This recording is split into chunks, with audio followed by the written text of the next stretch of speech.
Goeiedag, my naam is Jan. Hoekom is die kleur oranje belangrik vir ons volk?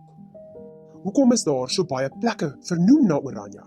Soos die Oranje rivier, die Vrystaatse vlag, die rugbyspan van die Vrystaat wat oranje kleure het, die ou Suid-Afrikaanse vlag. Kom ons gaan terug na 1517 tot 1652. Kom ons gaan kyk waar ons volk se geskiedenis begin het. Ons gaan terug in die geskiedenis na die tydperk 1517 tot 1652. Die meetsnoere het vir my in lieflike plekke geval. Ja, my erfenis is vir my mooi. Dit is so 500 jaar gelede, toe ons voorouers nog in Europa gebly het. Dit het alles begin omdat die Romeinse kerk sedert die 11de eeu na Christus toenemend van God afvallig geraak het en God nie meer sentraal gestaan het in die godsdienst en teologie. Maar die mens. Ons is baie bewus van die belangrikheid van die gelofte van Bloedrivier in ons volksgeskiedenis. Maar hoekom het ons voorouers hierdie gelofte aan God gemaak? Hoekom het ons voorouers na Suid-Afrika toe gekom?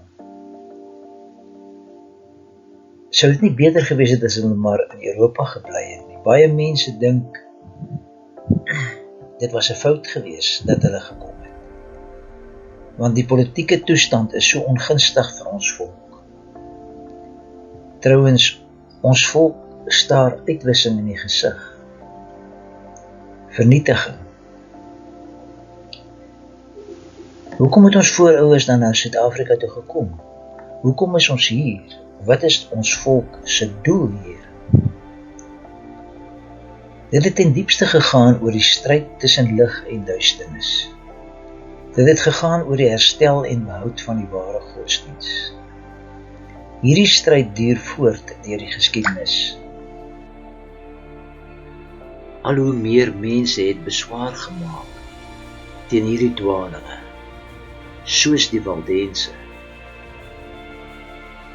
Nadat die Romeinse kerk begin dwaal het, het die Waldense die ware leer bly verkondig. Nou was die kerklike gesag inentig in die hand van ketters, en hulle het die Waldense wreed vervolg en vermoor. Deur sy groot genade het ons Here wel sommige van hierdie regsinnige teoloë bewaar, om 'n groot bydrae te maak tot die hervorming van ons teologie en ons godsdiens. John Wycliffe van Engeland het die basis gelê vir die groot kerkhervorming. Na hom Jan Hus, wat 'n Tsjech was. Soos baie ander het die Romeinse kerk ook vir Hus vermoor op die brandstapel. Maar nie voordat hy die waarheid aan mense kon bekend maak nie. Uiteindelik het die Here dit beskik dat Martin Luther bewaar gebly het en het die groot kerkhervorming begin in 1517. Die baanbrekerswerk wat hierdie mense gedoen het die geleentheid gebied aan ander teoloë om die ware Bybelse leer te verkondig. Die Romeinse kerk het toenemend besef dat hierdie groot kerkhervorming vir hulle 'n groot bedreiging inhou. Die Romeinse kerk gaan sy heerskappy verloor. En hulle het die protestante baie erg begin vervolg. Hulle het dit genoem die inkwisisie. En die groot kerkhervorming het veral in Frankryk baie ondersteuning gehad. En daar het hulle 'n weerstand georganiseer teen die vervolging onder leiding van generaal Gaspar Coligny. Hy was 'n baie gesiene man en 'n baie vroom en goeie leier. Ons dorpie daar in Wes-Transvaal is ook na hom vernoem, Coligny. Maar hulle het hom vermoor, die Romeinse kerk het hom vermoor. En hulle het toegeslaan en op Bartholomeus nag het hulle van dorp tot dorp het hulle die wreedste vervolging van almal was onder koning Philip van Spanje. Hulle het al die protestante in Spanje uitgemoor. Maar dit was nie al nie. Die koning Philip van Spanje het ook oor die Nederlande Sy geheers. weermag was die Spaanse Armada genoem. Dit was die magtigste weermag van sy tyd en was onoorwonne. Die Nederlanders was totaal uitgelewer aan die Spaanse weermag. Die Here het in sy voorsienigheid toe vir hulle 'n leier gestuur.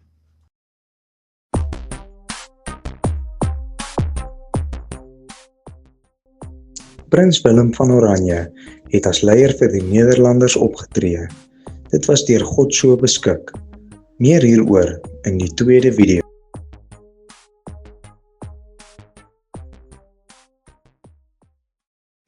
Dit het in diepste gegaan oor die stryd tussen lig en duisternis. Dit het gegaan oor die herstel en behoud van die ware godsdiens. Hierdie stryd duur voort deur die geskiedenis en dit is waartoe ons vandag nog geroepe is.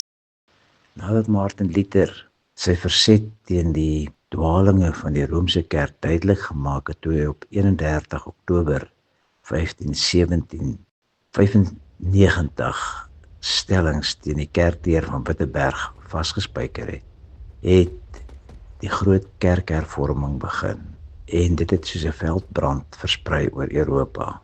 'n Hele paar studente van die Bybel, teoloë en priesters het tot die stryd toegetree. Van die bekendstes was Zwingli, Farel, Melanchthon, Bullinger, Knox, Calvin en Beza. Hierdie was deel 1. Deel 2 vertel vir ons van die 80-jarige oorlog en hoe prins Willem van Oranje deur die voorsienigheid van God tot die Nederlandse volk se redding gekom het en hoe die 80-jarige oorlog beëindig is. Dit handel ook oor ons voorouers se koms na Suid-Afrika en hoe God dit ook beskik het om vir hulle 'n uitkoms te gee na jare se vervolging deur die Romeinse Katolieke Kerk.